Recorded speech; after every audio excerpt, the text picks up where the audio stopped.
সবুজ দেশ গড়তে সবাই মিলে কাজ করার তাগিদ দিয়েছেন প্রধানমন্ত্রী তারেক রহমান। প্রাথমিক শিক্ষা পদক বিতরণ অনুষ্ঠান এবং সবুজ বিদ্যালয় কর্মসূচির আওতায় সারা দেশে প্রাথমিক বিদ্যালয়ে গাছের চারা রোপণ কর্মসূচির উদ্বোধন করে তিনি এমন তাগিদ দেন। এরপর সেখানে প্রাথমিক বিদ্যালয়ের শিক্ষার্থীদের প্রদর্শিত বিভিন্ন স্টল ঘুরে দেখেন তারেক রহমান। রাজধানীর শেরেবাংলা নগরে চীন মৈত্রী সম্মেলন কেন্দ্রে এই কর্মসূচির আয়োজন করা হয়। পরে পদক বিতরণ কর্মসূচিতে যোগ দেন প্রধানমন্ত্রী।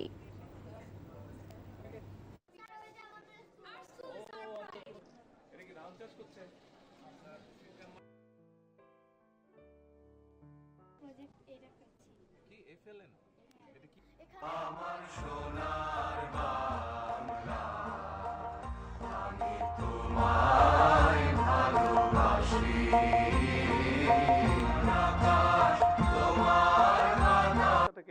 বিশেষ করে প্রাইমারি বিদ্যালয়ের শিক্ষক এবং প্রাইমারি বিদ্যালয়ের শিক্ষার্থী, এই তিনটা অসম্ভব ইম্পর্টেন্ট একটি বিষয় দেশকে গড়ে তোলার জন্য।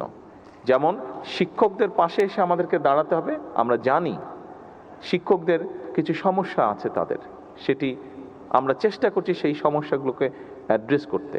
আমরা যদি আমাদের ভবিষ্যৎকে সুন্দরভাবে গড়ে তুলতে চাই, তাহলে আমাদের যেগুলো ভ্যালুজ আছে, আমরা অনেক সময় খুব দুঃখজনক কিছু বিষয় দেখি বিভিন্ন জায়গায়, কিন্তু আমরা সকলে মিলে যদি সচেষ্ট হই, বিশেষ করে প্রাইমারি স্কুলের শিক্ষক যারা আছেন, আমরা যদি তাদের সহযোগিতা পাই, তারা যদি আমাদেরকে সহযোগিতা করেন, নিশ্চয়ই তারা সহযোগিতা করবেন, তারা যদি এগিয়ে আসেন, তাহলে এই বাচ্চাদের মনে আমরা ভ্যালুস বা এথিক্স যেগুলো আছে সেগুলো আমরা তাদের মনের মধ্যে দিতে পারি।